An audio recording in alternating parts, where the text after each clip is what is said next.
Boa noite, deputado. Boa noite, Meire. É com um enorme prazer que nós recebemos hoje o deputado estadual pelo, pelo PT do Rio Grande do Sul, o deputado Pepe Vargas. Eu vou falar um pouquinho da trajetória dele. Ele tem uma trajetória bem complexa, né? Mas vou começar. Ele foi o segundo mais votado da bancada do PT, foi ex-prefeito de Caxias do Sul, e se tiver alguma complementação, por favor, depois pode me complementar, né? Fez 69.949 votos, reelegendo-se para o terceiro mandato na Assembleia Legislativa do Rio Grande do Sul. Ele tem 64 anos, é médico, já comandou o Ministério do Desenvolvimento Agrário em 2012 e as Secretarias de Relações Institucionais e de Direitos Humanos da Previdência da República em 2015.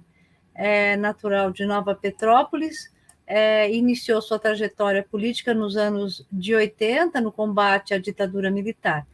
Como diretor da União Estudantil da União Estadual dos Estudantes, foi um dos líderes da Caravana das Diretas, movimento que percorreu o Rio Grande do Sul, defendendo a realização de eleições diretas para presidente em 84.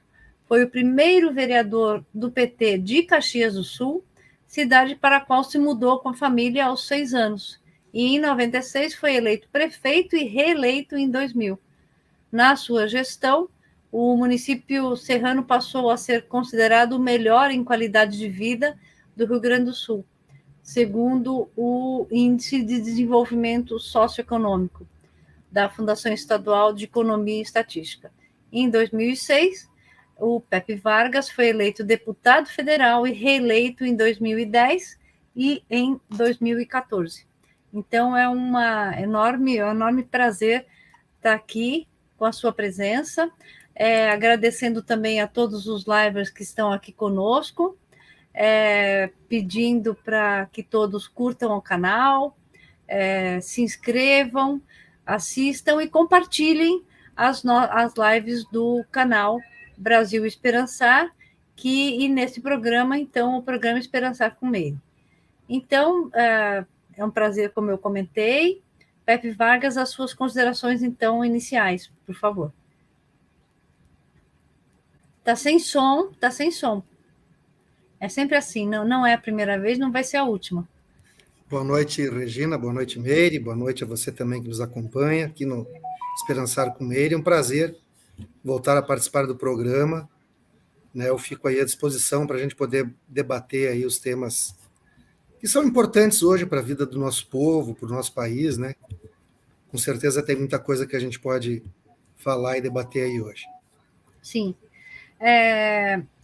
Só para complementar, a Meire, ela nos 15 primeiros minutos, ela está com um barulho muito grande lá, então ela não pode nem falar boa noite, mas eu falo aqui por ela, né? Dou as boas-vindas, e daqui a pouco, assim que acabar o barulho ali do lado dela, aí ela já pode entrar aqui no nosso conversê, né?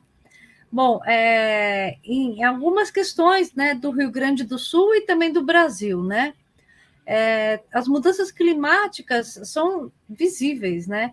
E o Rio Grande do Sul tem problemas extremos de seca, e que assola o estado, mas que vem de tempos, não é de agora, né? De tempos em tempos acaba acontecendo isso. Como é que a bancada do PT tem encarado e tem auxiliado, né, nesse problema todo, nesse cenário de destruição, né, de seca, né?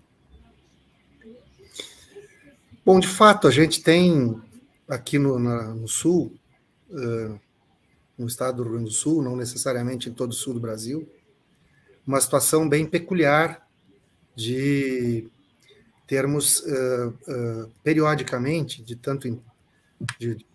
tempos em tempos, nós temos estiagens muito fortes, né, períodos de seca, em algumas regiões do estado mais do que em outras, né? Nós tínhamos tido a última grande seca em 2012, E desde então, nós, de 2012 até 3 anos atrás, nós não tivemos esse problema, né? Então, digamos assim, de 2012 a 2020, né, nós tivemos um regime de chuvas adequado. Mas desde 2021, 2022 e 2023, nós passamos a ter 3 anos seguidos de estiagem no período de verão, né? Principalmente. Isso nunca tinha acontecido, 3 anos seguidos. Então, isso deu um impacto, obviamente, fortemente negativo na produção agropecuária do Estado.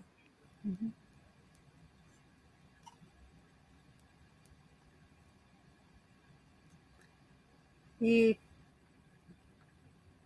o deputado congelou a imagem. Vamos ver se ele retorna, porque estava interessante o que ele estava comentando, né, dessa estiagem que tem acontecido lá no estado. E tem várias outras considerações, né, sobre, por exemplo, como é que está a relação entre o PT. Deixa eu ver se... voltou. Pois Que é, bom. caiu a minha rede aqui. Mas tudo bem. Vamos lá. Bom, como eu dizia, então nós tivemos 3 anos seguidos com forte impacto. É óbvio que não dá para fazer irrigação em todo o território, né? Porque o uso da água ele tem que ser.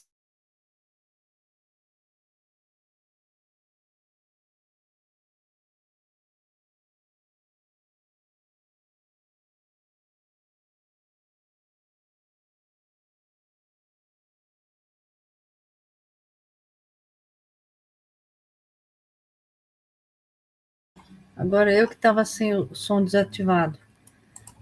Caiu, deve ter caído de novo. Vamos dar mais um tempinho para ver se ele consegue retornar. Caiu a rede, como ele comentou. E voltou, pronto.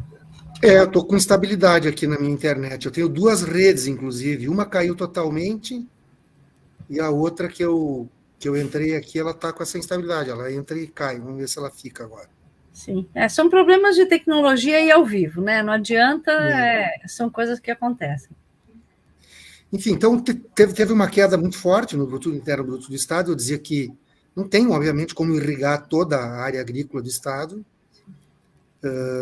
mas poderia se ter políticas que estivessem estimulado irrigação em algumas culturas, principalmente no que diz respeito à agricultura familiar. Durante o governo do governador Tarso Genro, por exemplo, do Partido dos Trabalhadores, o Tarso governou de 2011 a 2015, e depois daquela seca de 2012, na época eu era inclusive na época, em 2012, ministro do Desenvolvimento Agrário do governo da Dilma, nós fizemos uma ação conjunta entre o Estado e a União e o governo federal para o enfrentamento dessa seca, e o governo do Estado, então, passou a desenvolver políticas de estímulo à irrigação. O Tarso, na época, criou um programa que chamava Mais Água, Mais Renda, onde o governo do Estado pagava parte do financiamento que o agricultor fizesse para investimentos em irrigação. Qual é que foi o problema? O problema é que terminou o governo do Tarso, em 2015 entrou um novo governo e abandonou esse programa. E o governo do atual governador, Eduardo Leite, que foi reeleito agora em 2018, acabou também não fazendo nada nesse sentido. E agora que a seca veio forte de novo, então volta-se a falar em pensar uma política de convivência com essas estiagens. A nossa bancada do Partido dos Trabalhadores propôs agora, no início do ano, a criação de uma comissão especial para tratar do problema da estiagem. Ela está sendo presidida por um companheiro nosso, o companheiro Zé Nunes, companheiro que tem uma vasta experiência nas questões agrícolas, já foi presidente da cooperativa, uma cooperativa de laticínios, né, de agricultores e produtores que produzem leite para fazer queijo e outros derivados, né? Então o Zé está presidindo essa comissão e deverá apresentar um relatório agora nos próximos dias de um conjunto de medidas necessárias para a gente se preparar para novos momentos, né? Sim. Então, é um debate que ficou esquecido, que não dá para... Agora começou a ter chuva, deve haver uma amenização na estiagem, até porque o fenômeno Laninha está, felizmente, Tá indo embora. encerrando, né? Sim. Quando ocorre esse aquecimento das águas do Pacífico, a gente tem esses fenômenos de estiagem aqui. Então, teve 3 anos seguidos disso e agora o fenômeno Laninha está encerrando e deve começar um El Niño, que significa muita chuva. Sim. O que é uma demonstração também, essas instabilidades, né? Tu sai de um Laninha, entra direto no El Niño, segundo estão dizendo, vamos ver se confirma, né? Sim. Revela essas instabilidades climáticas, de fato, das alterações climáticas que o planeta Sim. Terra está vivenciando por ação humana, né? Sim, sim. E comentando, né, sobre essa eleição, né, reeleição do governador, primeiro que como é que está, então, a relação, né, do governador com os deputados no Rio Grande do Sul, mesmo porque o Rio Grande do Sul deixou de aplicar bilhões, né, na saúde no ano que passou, né? Então, aí eu fico pensando, assim, será que agora vai retomar isso? Tem alguma pressão para conseguir que isso vá adiante mesmo? Então, o nosso candidato ao governo do Estado, o Edgar Preto, ele deixou de ir para o segundo turno por 2.400 votos. Né? O Eduardo Leite quase não consegue ir para o segundo turno. Sim. Ele fez 2.400 votos a mais do que o Edgar Preto. Muito pouco. Quem venceu a eleição no primeiro turno foi um candidato ligado ao Bolsonaro, o ex-ministro Onyx Lorenzoni. Então, no segundo turno, nós fizemos uma opção aqui de apoiar aquilo que a gente poderia dizer o mal menor, né? Isso. Para evitar uma vitória de um bolsonarista, e acredito que quando aconteceu os episódios de 8 de janeiro, imagina se nós tivéssemos um governador bolsonarista. Sim. Né? Pelo menos o governador Eduardo Leite condenou os atos terroristas e antidemocráticos Sim. de 8 de janeiro, mas nós apoiamos e dissemos que, obviamente, faríamos oposição, não integraríamos a base do governo dele, somos um partido de oposição ao governador Eduardo Leite. Esse dado que tu levanta, Regina, da questão dos investimentos na saúde. Sim. O governo do Estado ele deixou de aplicar no SUS, né, no SUS. 1.370 bilhões de reais no ano passado. Uhum. Né? Nós temos filas quilométricas de pessoas aguardando cirurgias, consultas especializadas. Tem determinadas regiões do estado que o atendimento para oncologia está demorando, depois do diagnóstico de câncer já firmado, de 3 a 6 meses, conforme a especialidade. Nossa. E o Estado deixa de investir 1.370 bilhões no SUS. Por quê? Ele até diz que aplica os 12% da receita corrente líquida de impostos e transferências em saúde. Mas não é verdade, por causa que ele aplica em questões que a Lei Complementar 141, uma lei federal que regulamentou a Emenda Constitucional 29, eu, inclusive, fui relator dessa lei, eu estava no Congresso Nacional Sim. na época, uma lei que foi votada em 2012 e sancionada em janeiro de 2013. Segundo essa lei, o governo não pode computar como despesa de saúde o pagamento da previdência dos servidores aposentados da saúde, por exemplo, porque essa é uma função de previdência social e não de saúde. A mesma coisa, pagamento de pensões para pensionistas que são da área da saúde, isso também é uma função previdência e não saúde, entre outras questões. Então, ele vai computando tudo isso e aí ele diz que dá os 12. Quando tu retira aquilo que a Lei Complementar 141 não considera, né, porque os 12% que os estados têm que investir são em ações e serviços públicos de saúde, vale dizer, serviços de acesso universal, gratuitos, né, SUS, portanto estamos falando do SUS. Sim. Então é muito grave isso, né, a gente está denunciando, mas o grande problema é que o Tribunal de Contas do Estado acaba aprovando as contas do governador com ressalvas. Então, ele não sofre nenhuma penalidade por não aplicar os 12%. Né? Deveria o Tribunal de Contas chamar, propor um ajustamento de conduta, para poder... mas o Tribunal de Contas tem aprovado com restrições as contas, e as restrições, inclusive, são essas decorrentes da não aplicação dos 12% integralmente no sistema de saúde. Mas não é só isso, também agora nós vamos votar semana que vem o projeto que o governo encaminhou para reajustar o piso do magistério. Né? Sim. O piso nacional do magistério ele foi corrigido em 14,95%, né? Que é a variação aquela do Fundeb. Sim. E o governador aqui está dando um reajuste de 9,45%. Nossa. Mas sequer vai ser para todos, porque ele criou, ele mudou na legislatura passada, em 2020, para ser mais exato, ele mudou o plano de carreira dos servidores da educação. Então, ele criou lá umas regras que, por exemplo, os adicionais por servidores da educação têm, eles deixaram de compor o salário básico e passaram a compor uma coisa que eles chamam de parcela de redutibilidade. Nossa. Então, quanto mais tempo de serviço o professor tem, maior é a parcela de redutibilidade dele. Nossa. E aí todo reajuste incide só e não sobre a parcela de redutibilidade. Mas pior, o que tem de reajuste no vencimento básico é descontado da parcela de redutibilidade. Nossa.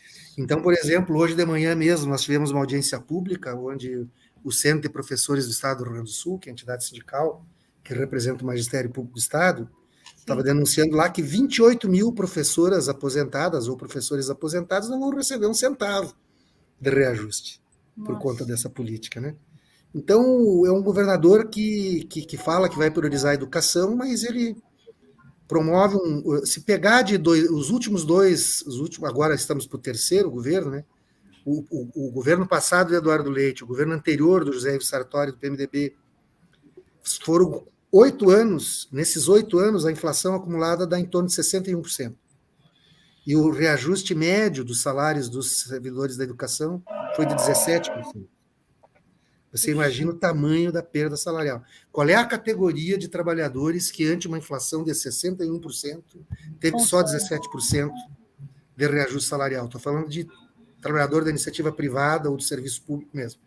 Sim. Então, é brutal, né? O maior arrojo salarial que o funcionalismo público... Um professor, aliás, desculpe-me, um servidor de escola, uma senhora, uma mulher que trabalha como merendeira na escola, uma pessoa que trabalha como servente da escola, que faz a limpeza na escola, ou uma merendeira da escola, o salário básico é menos de R$700.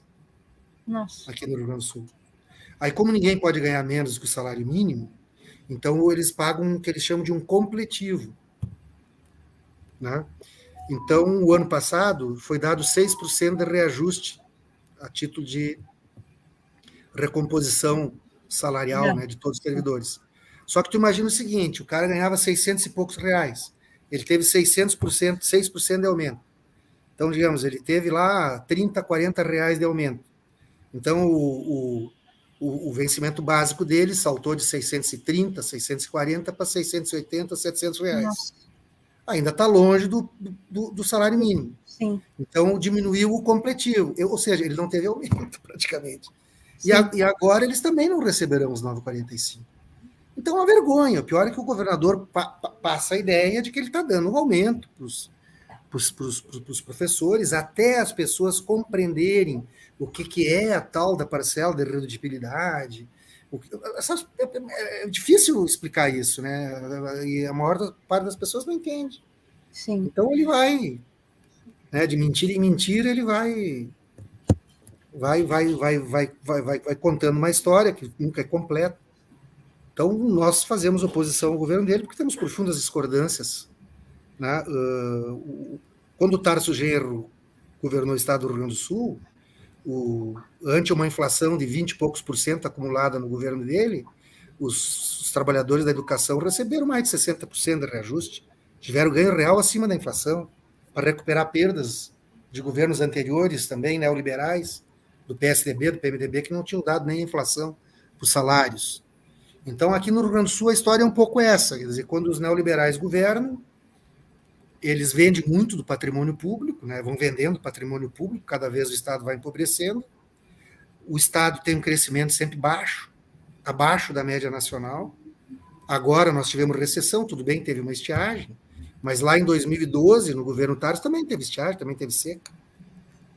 E nós tivemos crescimento da sim, economia do Estado, e não recessão, não, né?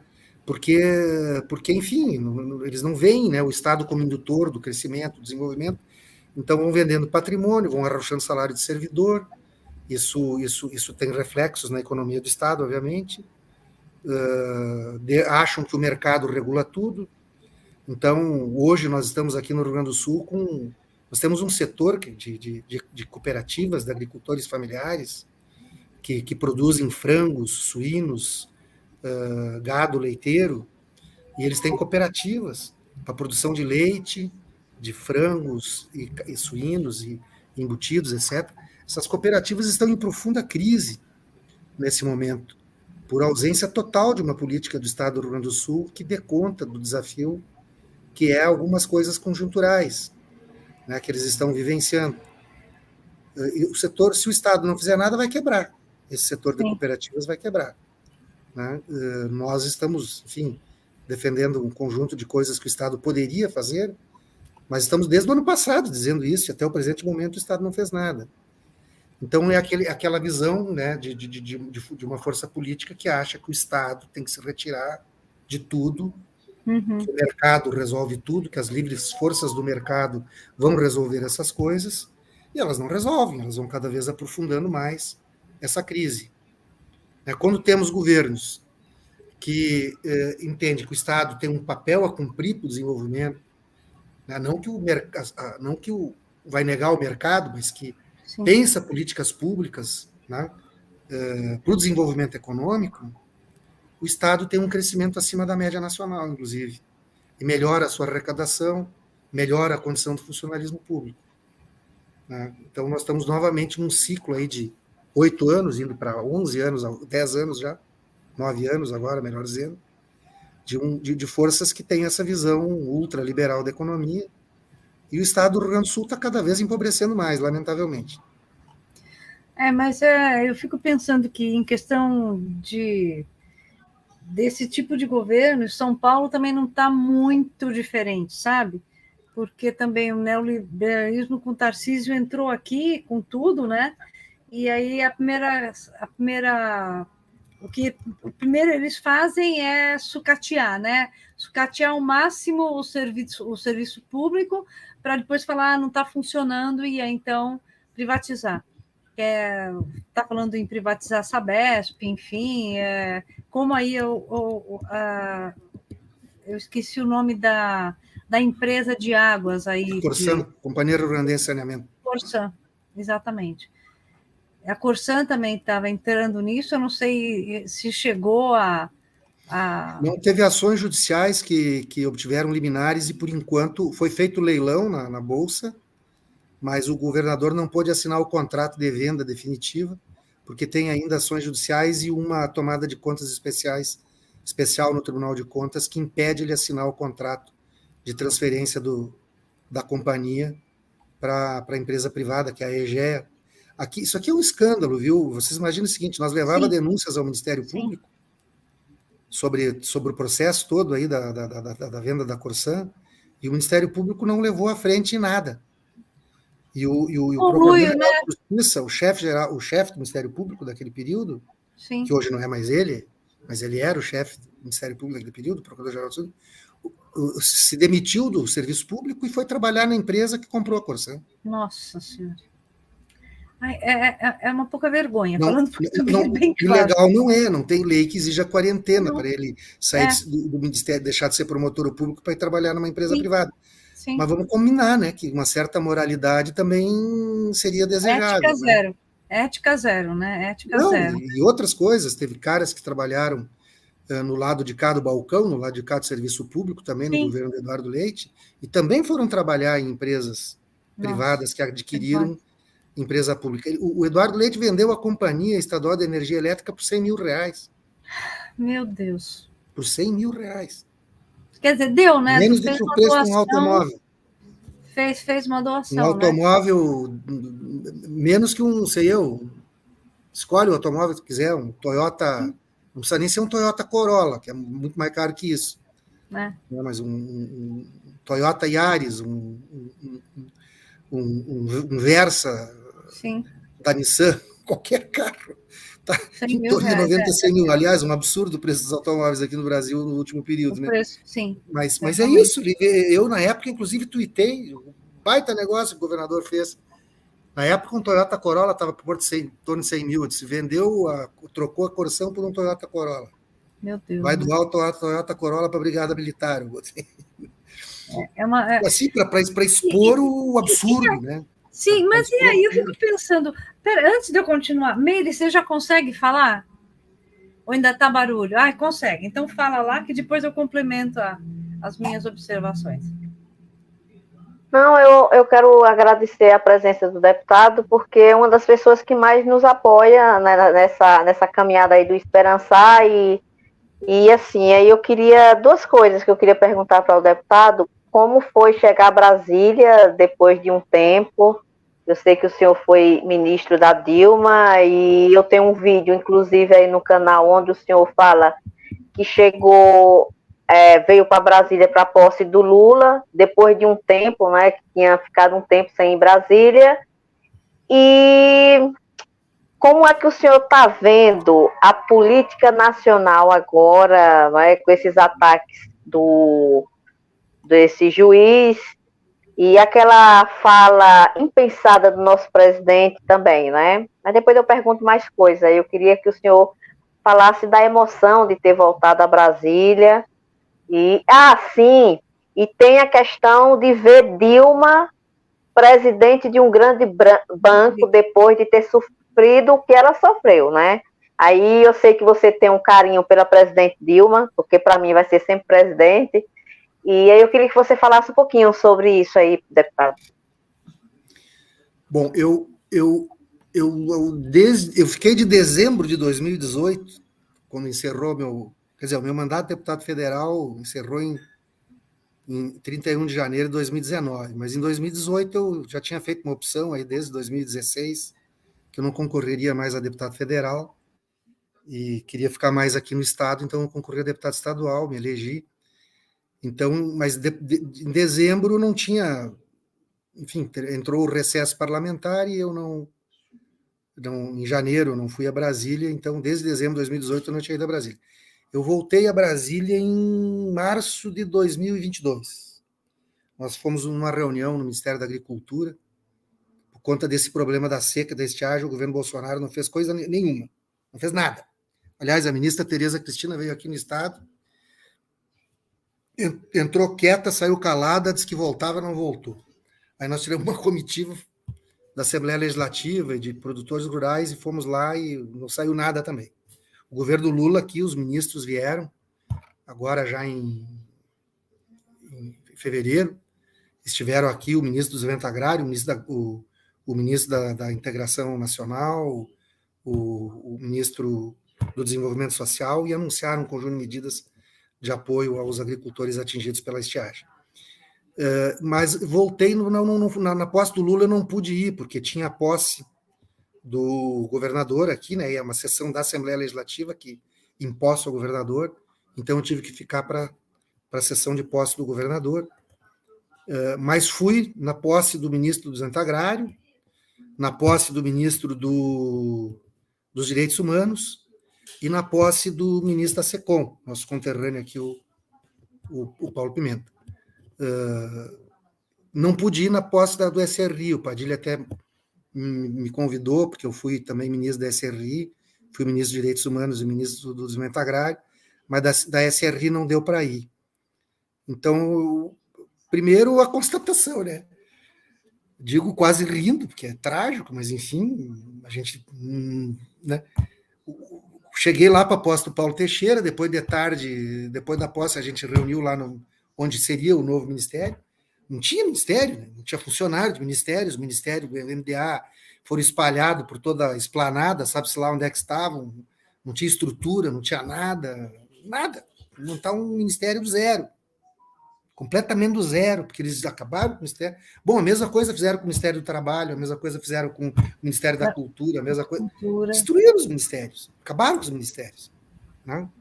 Bom, eu fiquei espantado que o Ministério do Desenvolvimento Agrário, o Ministério do Desenvolvimento Agrário antigamente era no bloco A, ali da esplanada dos ministérios. Agora ele está no bloco C. onde era o Ministério da Economia, Bloco C, se eu não me engano. Aí eu cheguei lá no quinto andar, um quinto andar todo fechado para o tapumes e sem obra nenhuma acontecendo. Fechado. Que era um troço do Ministério da Economia. Eu fiquei estupefato com aquilo, né? Para ver como essa gente trata o serviço público. Bom, o Lula e a Janja mostraram as fotos do Palácio Planalto, como é que deixaram o Palácio Planalto. Sim, sim. Então, por um lado, um misto de alegria, e por outro lado também, né, a dimensão do extraordinário desafio que é reconstruir o Estado brasileiro dentro de uma visão republicana, dentro de uma visão democrática, né, e dentro de uma visão de soberania nacional. Então, é de fato um extraordinário desafio. Né? Quanto à questão da Dilma, Meire, olha, mais do que merecido, né? A Dilma é uma economista. A Dilma, além de economista, foi secretária da Fazenda de Porto Alegre, foi secretária de Minas e Energia do Estado do Rio Grande do Sul, foi ministra de Minas e Energia, foi ministra da Casa Civil e foi presidente da República, assim de tudo.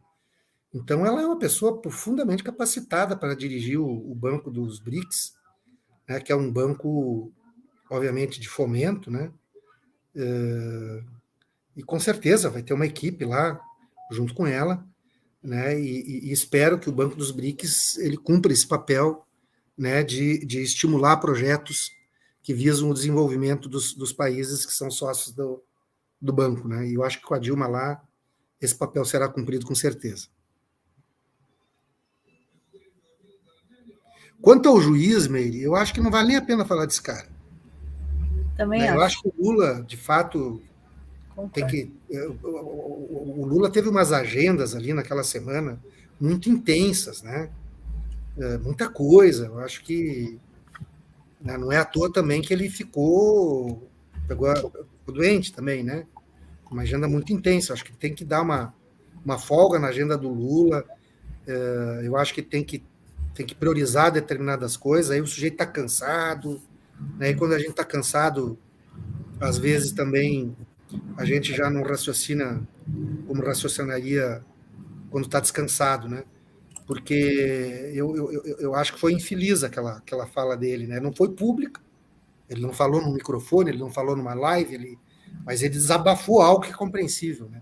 Porque o que o cara fez, as ilegalidades que esse sujeito cometeu contra o Lula, as violências que ele patrocinou contra o Lula tem o direito de estar indignado contra ele, né? Mas eu não acho que tenha sido bom. Eu acho assim, é melhor o Lula não. Eu acho que o Lula não tem que se rebaixar para falar desse indivíduo aí. Mas esse cara não merece. Acho que a história já botou ele, de certa forma, bom, elegeu senador, porque tem uma parcela da opinião pública que pensa desse jeito, de direita, aí, que nem ele pensa, mas o Lula está muito acima disso. Realmente. Uma outra questão que eu fico pensando é na redução da taxa de juros, né? Como é que está esse cenário? Como é que os deputados, mesmo que sejam estaduais, né? Os federais estão lá lutando, né? Mas os deputados estaduais, no seu caso, como é que pode auxiliar nessa redução, além de falar, além de conscientizar as pessoas, né? Olha, eu vou pegar esse exemplo que eu falei antes do setor de cooperativas de proteína animal, né? Tá.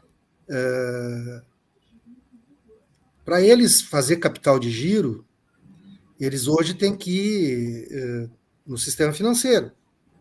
Uhum. Então, eles vão num banco para pegar um financiamento para capital de giro, eles estão pagando 18%, 20% de juro. Isso é inviável. Né? Então, esse é um exemplo de como essa taxa criminosa de juros que o Banco Central vem praticando atrapalha a economia. Ou vamos pegar uma família que está com dívida, se endividou e entrou no cheque especial.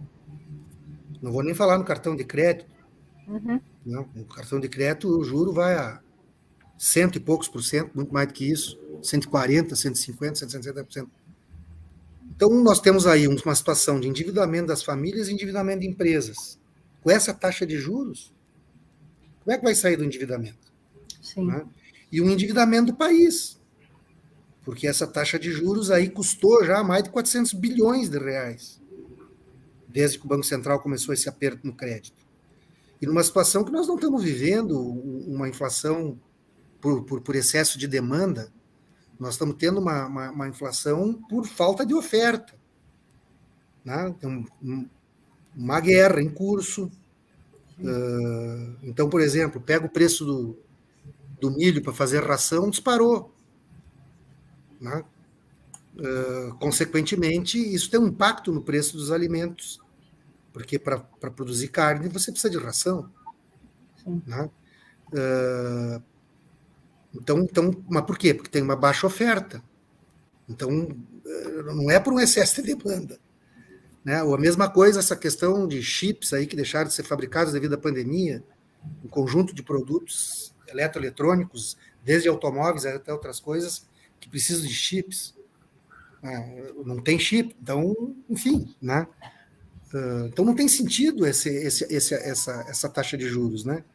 Ela só aumenta a dívida pública, ela enriquece os rentistas que têm condições de ficar comprando títulos da dívida pública, ela constrange o investimento privado, ela aumenta o endividamento de empresas e famílias que já estão endividadas, impedem novos investimentos, tanto do governo como da iniciativa privada. E se tem baixo investimento, como a gente está tendo desde 2017, 2018, 2016, em diante ali, um investimento muito baixo, a economia não cresce, não gera emprego, não gera renda. Se não gera renda, não aumenta o consumo, aí não tem comércio que vende, não tem indústria que fabrique, e, consequentemente, o governo arrecada menos. Então, sempre que a gente vive situações desse tipo, de aperto no crédito e de austeridade fiscal, como eles gostam de dizer, o Brasil cresce pouco, a dívida pública cresce, né? As empresas vivem dificuldades, o governo vive dificuldades, o povo vive dificuldades. Não tem razão nenhuma para o Brasil ter essa política que está... Nós ainda estamos presos a conceitos econômicos hegemônicos dos anos 90, né? Do chamado consenso de Washington, do neoliberalismo mais radical, de que tem que ter superávit primário. Quer dizer, o Brasil hoje... Bom, é verdade que quando eles deram o golpe na Dilma, a dívida pública líquida era de 36%, aproximadamente, do PIB.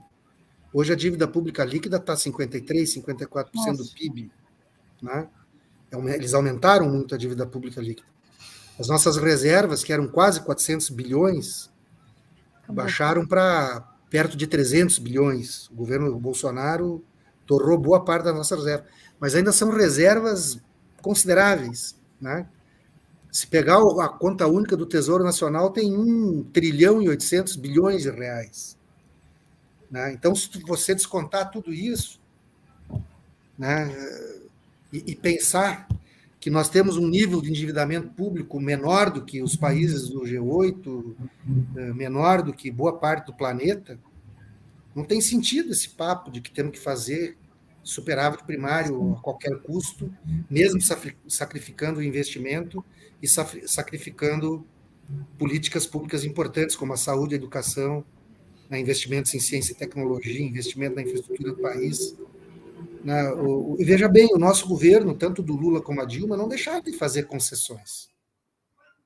Os nossos governos fizeram concessões de rodovias, fizeram concessões de ferrovias, fizeram concessões do setor de aeroportos, mas sempre pensando dentro de uma ideia de modicidade tarifária. Não adianta fazer uma concessão e depois o pedágio da estrada ficar tão caro que constrange a economia. Então, tinha ali uma política de modicidade tarifária. Então, o nosso governo fez concessões, mas só as concessões não vão resolver o problema da infraestrutura do país. Se não fosse o PAC, lá naquele período, o Programa de Aceleração do Crescimento, que pegava investimento público direto e fazia grandes obras públicas também, que gera emprego, gera renda, enfim, não tem saída. Então, nós precisamos retomar conceitos dessa natureza, nós precisamos vencer esse ciclo, né, que se inaugurou ali a partir do golpe contra a Dilma e entrar novamente num ciclo, né, desenvolvimentista. Sair desse ciclo neoliberal e entrar num ciclo desenvolvimentista que, ao contrário do que eles tentam fazer crer, ele não é gastador, ele não piora as contas públicas, ele melhora as contas públicas. E a maior demonstração é isso que eu dizia aqui. Quando o Lula assumiu em 2013, a dívida pública líquida era 62%, 63% do PIB. Quando deram o golpe na Dilma, ela era 36% do PIB. Ficou pela Hoje metade. Ela voltou a estar em 54%, 55% do PIB. Em 8 anos, em 7 anos, eles quase destruíram o esforço todo que o país fez, que a nação brasileira fez, no período imediatamente anterior. E a população empobreceu, a fome retornou, né? Todas as dificuldades que a gente sabe que vivenciou.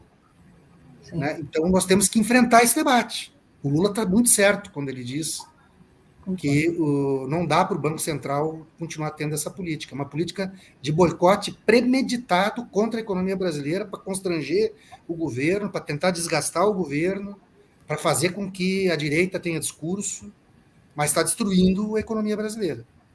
O bom é que lá em fevereiro era só o Lula que estava dizendo isso. Né?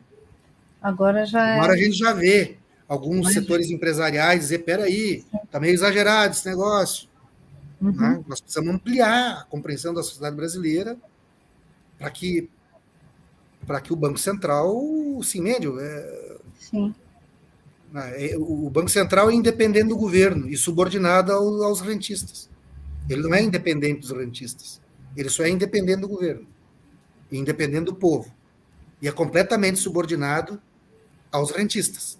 É isso o resultado final do Banco Central independente.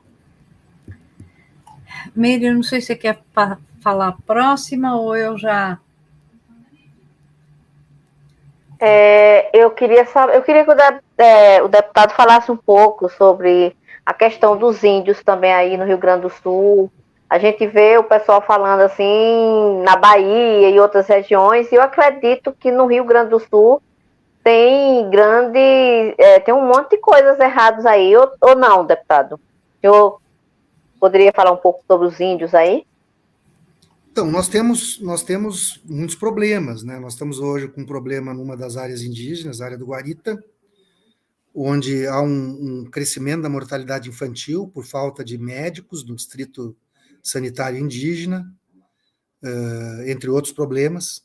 Uma FUNAI que foi muito omissa ali durante o período do governo Bolsonaro. Agora temos que retomar isso. Nós temos problemas de conflitos dentro da área indígena, onde também, né, a Força Nacional de Segurança também nesse momento está lá para tentar contornar esses problemas de violência. Nós temos uma situação de que o governo do estado, quando vendeu a Companhia Estadual de Energia Elétrica, vendeu terrenos que eram de propriedade do estado junto, onde no passado comunidades indígenas foram assentadas, vamos dizer assim, e agora quem adquiriu está exigindo a reintegração de posse, e o Estado não. E o Estado do Rio Grande do Sul diz, não, mas isso aí o governo federal resolve. É um verdadeiro crime cometido contra essas comunidades indígenas. Nós temos a situação também do povo indígena Xoclen, que luta pela retomada de uma terra ancestral deles, que está parada lá na FUNAI por conta também do marco temporal.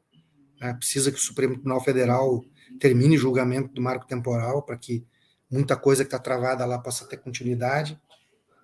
Então, tem muitas situações conflituosas aqui envolvendo a população indígena no estado do Rio Grande do Sul, e a gente tem que lembrar que tem índio não só na região amazônica, tem índio em todo o Brasil.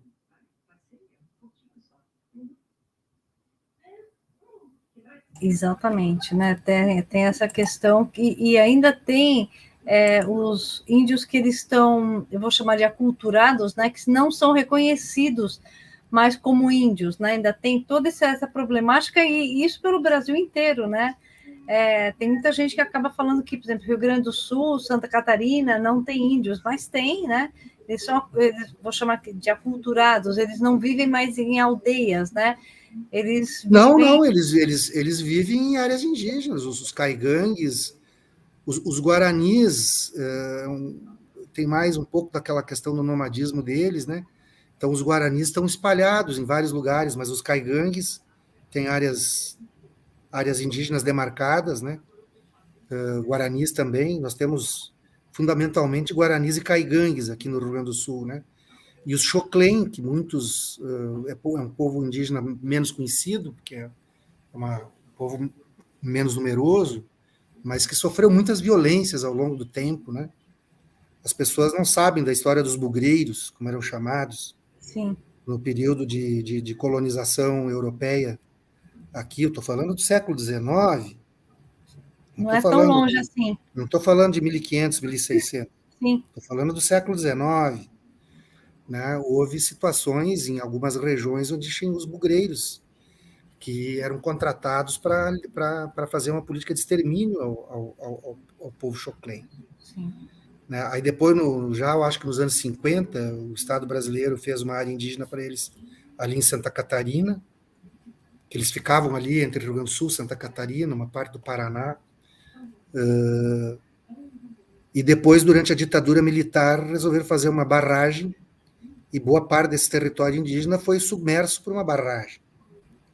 Então, um povo que sofreu muitas violências e luta pela demarcação do seu território também, né? Junto com outras comunidades indígenas, né? E temos também uma situação, tem coisas positivas também, né? A política de cotas nas universidades, né? A gente já vê, né, indígenas cursando as universidades federais. Inclusive, o ano passado nós tivemos uma luta dos estudantes indígenas da Universidade Federal do Rio Grande do Sul, que estavam lutando pela casa de estudante indígena.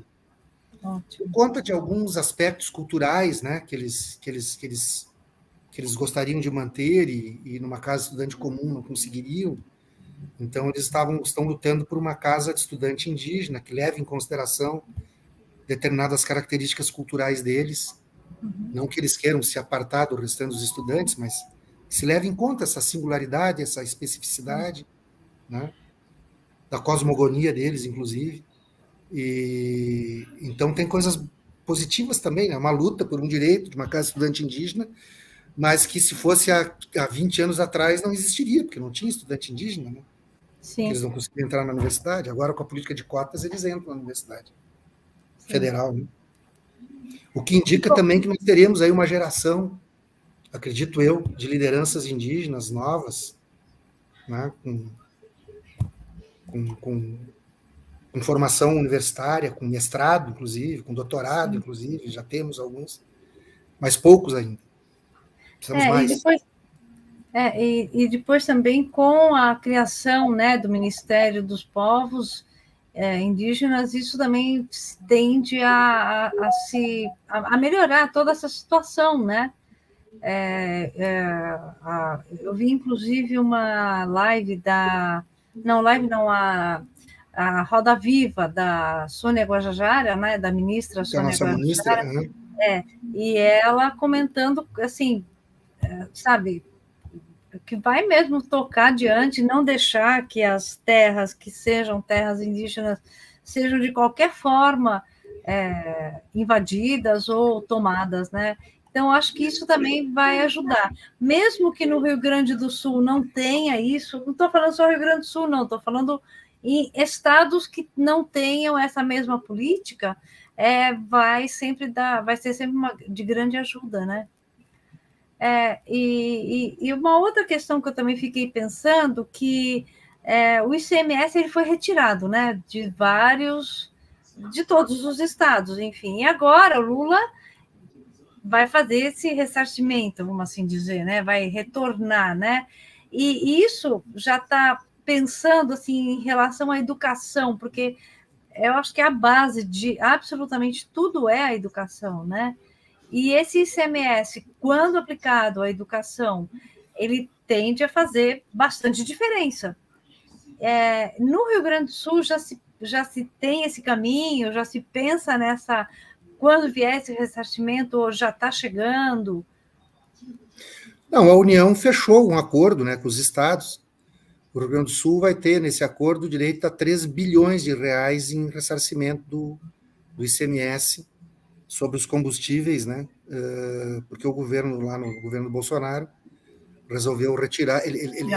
Como ele não quis mudar na política de preço da Petrobras, Aí ele ele tirou então resolveu pegar o imposto que é dos estados e reduzir. É. E ficou na lei que teria que ter uma compensação, mas passou o governo dele, não compensaram nada, e o governo Lula já fez a negociação.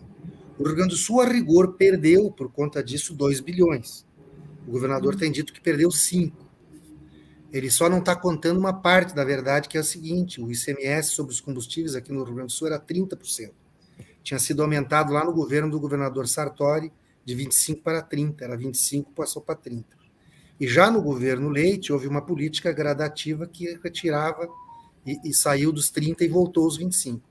E foi justamente no ano de 2022 que passava a ser 25 e não mais 30.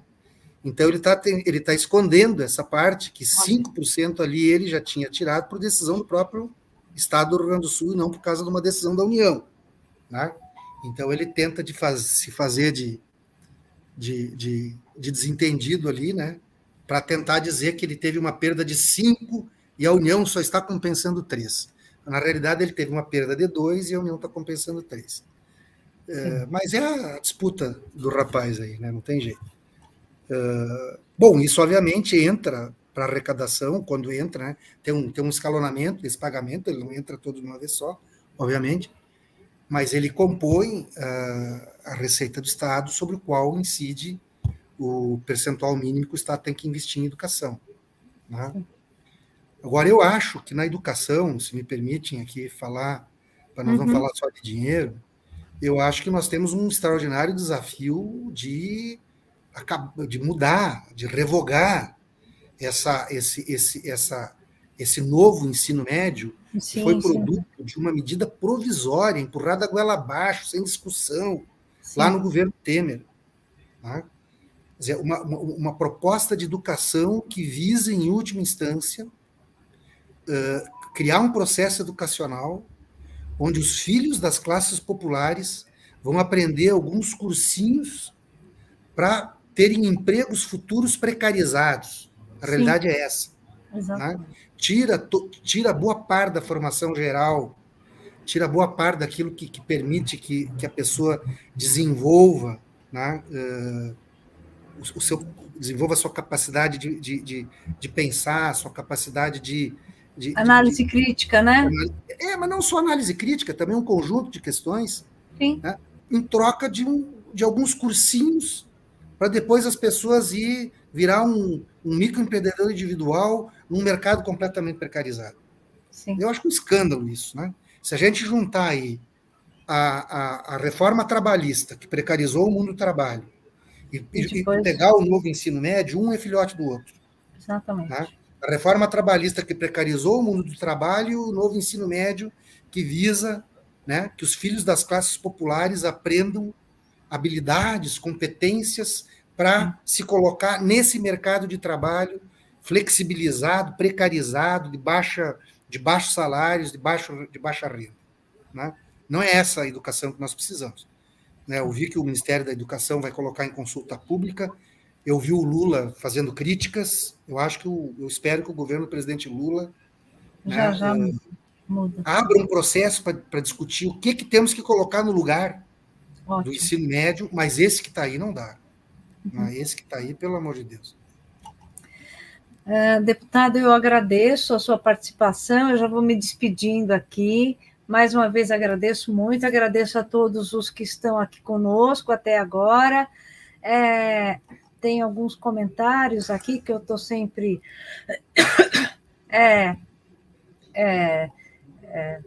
que eu estou sempre atenta, né? Mas mais uma vez agradeço mesmo. Sempre é um grande prazer estar lhe ouvindo, aprendendo aqui muita coisa, né? E agora, então, agradeço também às pessoas que estão conosco, pedindo outra vez para curtir, para compartilhar, para assistir, para curtir o canal, inclusive, né? E agora eu passo, então, dando minha boa noite ao senhor e a todos os que estão conosco até agora, eu passo, então, para as considerações finais da Meire e depois, então, para as suas considerações finais. Agradeço muito. Gente, eu queria falar para vocês que a live é gravada. Essa live a gente faz durante uma semana, fazemos um trabalho e a gente bota aí o deputado aí, uma semanazinha aí para ele. Eu quero agradecer a presença do deputado Pepe, porque é uma das pessoas que mais nos apoia, essa mídia pequena, essa mídia alternativa, que bate de frente, mas que estamos aqui para ajudar o governo Lula. Mais uma vez, eu lembro que a primeira vez que eu vi uma live com o deputado Pepe Vargas foi com a vice-governadora, que hoje trabalha em Brasília também, a viúva do governador Marcelo Deda. E Pepe tem sido essa pessoa aí, esse queridíssimo, né, que sempre nos apoia. Agradeço mais uma vez, gente, vamos aí curtir, vamos aí jogar essa live para frente, isso aí vocês estão ajudando o canal Esperançar Brasil, o programa Esperançar com a Meire, e aí vamos, e Pepe, obrigado de coração, viu, você me salvou de uma hoje, né, mas aí futuramente você está voltando também. Aqui, eu quero agradecer a você, quero suas considerações final.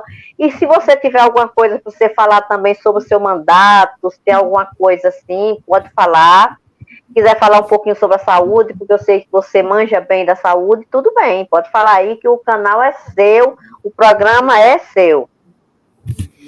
Obrigado pelo convite mais uma vez, Meire, um prazer ter participado aí com vocês. Acho que esse esforço, né, que vocês fazem, junto com tantos outros companheiros e companheiras por esse Brasil afora aí, estão fazendo esse esforço de pensar, né, uma política de comunicação para além dos veículos maiores de comunicação, para além dos canais oficiais, enfim, né, tentar levar informação, reflexão, debates, eu acho que é muito importante. Então, eu queria parabenizar vocês pelo trabalho, né? Coloco à disposição para outras ocasiões, enfim, um prazer sempre falar com vocês. Um abraço, boa noite e um bom resto de semana aí que a gente tem pela frente. Tchau, gente.